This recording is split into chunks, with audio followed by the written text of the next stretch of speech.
Bismillahirrahmanirrahim. Alhamdulillahirabbil alamin. Kembali kita membahas tentang fikih puasa. Kemudian yang ketiga, mandi di tengah hari puasa atau mendinginkan diri dengan air.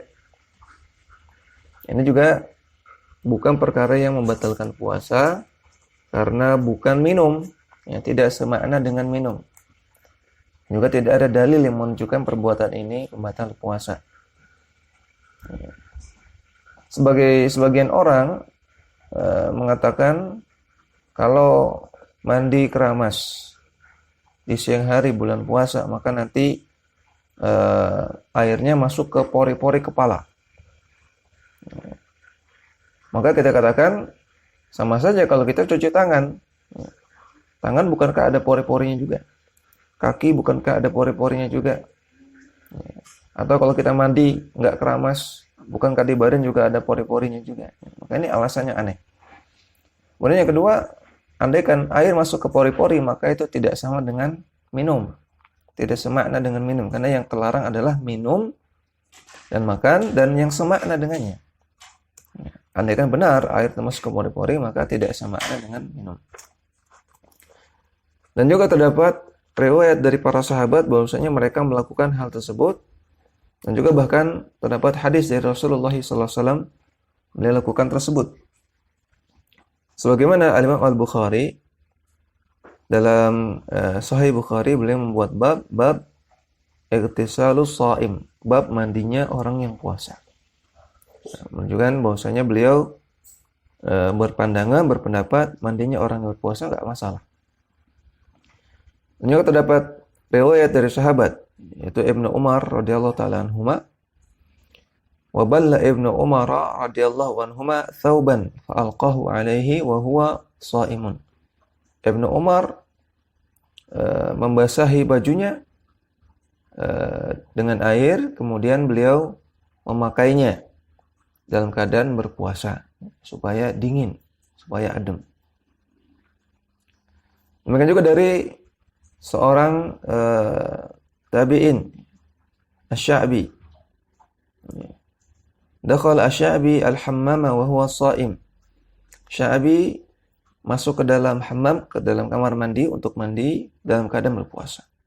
Demikian juga tabi'in yang lain Al-Hasan Al-Basri. Beliau mengatakan la ba'sa bil matmadati wa tabarrudi lis-sha'imi. Tidak mengapa berkumur-kumur dan juga tabarrud, berdingin-dingin dengan air bagi orang yang berpuasa. Wa kana sallallahu alaihi wasallam yasubbul ma'a ala ra'sihi wa huwa sha'imun. Dan Nabi SAW pernah memercikkan air di atas kepalanya dalam keadaan berpuasa, minal atashi karena saking hausnya, atau minal harri atau saking panasnya. Hadis riwayat Abu Daud, Imam Ahmad dengan sanad yang sahih.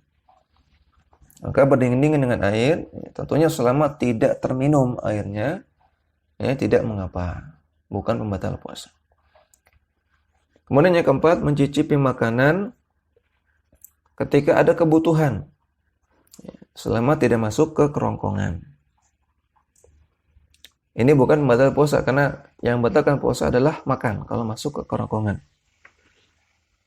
Dan terdapat riwayat dari Ibnu Abbas radhiyallahu ta'ala anhuma, perkataan beliau mengatakan la ba'sa ayyadhuqal khalla wa syai'a ma lam yadkhul halqahu wa huwa shaimun. Tidak mengapa mencicipi cuka ataupun mencicipi yang lain selama tidak masuk ke dalam kerongkongan dalam keadaan berpuasa. Ya, diriwayatkan oleh Al-Bukhari dalam sahihnya dengan sanad yang mu'allaq. Ya. Kata Ibnu Abbas tidak mengapa mencicipi selama tidak masuk ke kerongkongan. Dan ini tentunya kalau ada kebutuhan. Kalau main-main, kalau sekedar main-main, ingin nyicipi saja, ya, iseng-iseng saja, maka ini hukumnya makruh. Karena dia khawatirkan akan masuk ke kerongkongan. Kemudian yang kelima, bercumbu dan mencium istri bagi orang yang mampu mengendalikan syahwatnya. Ya, ini bukan membatal puasa, karena yang membatalkan puasa adalah jima dan juga keluarnya mani dengan sengaja. Ya. Jadi bercumbu kalau sampai keluar mani itu yang batalkan. Bercumbu kalau sampai jima itu yang batalkan puasa. Namun kalau bercumbu dengan istri, demikian juga mencium istri, tidak sampai 2 keadaan tersebut, maka tidak membatalkan puasa.